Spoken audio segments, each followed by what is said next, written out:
42-то рали Хеброс откри родния рали шампионат и ако съдим по старта, той няма да е никак скучен. Освен с перфектната организация, състезанието ще се запомни и с великолепната битка между Димитър Илиев и Крум Дончев, спечелена буквално в последния метър с разлика от 3 секунди в генералното класиране от Илиев. До последно не се знаеше кой ще победи. Ние като първа кола буквално чистахме пътя от пясъците, които бяха изкарани от дъждовете последните няколко дена и мога да кажа, че ми беше много трудно.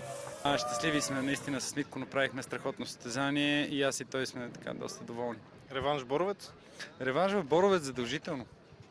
Битката между Илиев и Дончев обещава да е жестока, но и двамата се надяват на още по-сериозна конкуренция, за да имат феновете още по-голямо зрелище. И двамата пилоти изразиха надежди, че скоро към тях ще се присъедини и Петър Гьошев. По-надолу в класирането битката също бе много сериозна, а в края на състезанието всички бяха доволни от постиженията си. Поне за нас ралито беше доста добре. Движиме се четвърти в генералното класиране. Трети сме за българския шампионат и първи в клас с предното движване. А 7, така че състезанието за нас мина доста добре.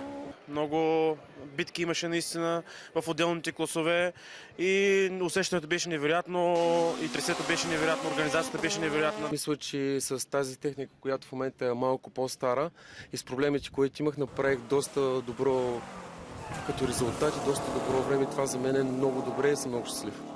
Два женски екипажа се пуснаха на ралито и двата стигнаха до финала. Най-добрата жена пилот в този спорт в света за миналата година Екатерина Стратиева и навигаторката и Вероника Бони имаха технически проблеми през цялото рали и завършиха 18-ти. Сръбско-босненски екипаж Йована Йованович и Наташа Тунгус стигнаха до 16-то място на финала при първото си участие извън Сърбия. Чувствам се тотално размазана. Просто 40 км без хидравлика и то гаден преход. После не бяха спирачки, не бяха какви ли не неща. Но съм доволна от всичко от това, че това се случи тук, че успях да стигна до сервиза, да оправят нещата и да продължат, за да може да видим този мотор колко ще работи и какви настройки трябва да му се направят за Белгия, защото в крайна сметка това ми е приоритет. Това е 6-то рали в живота ми, а за навигаторката ми е едва второто. Няма как да не сме доволни, че завършихме. Благодарим сърдечно на Крум Дончев, че ни помогна много да бъдем тук и да се състезаваме. 17-годишният Михаил Симеонов бе пеленачето на Хеброс и тази година. Мишо все още няма шофьорска книжка, но има вече 2 пловдивски ралита зад гърба си и гледа смело към бъдещето. Чувствам се много добре, радостен съм, че допуснаха на толкова години да участвам в рали или в писта или в автомобилни състезания и радвам се, че съм тук.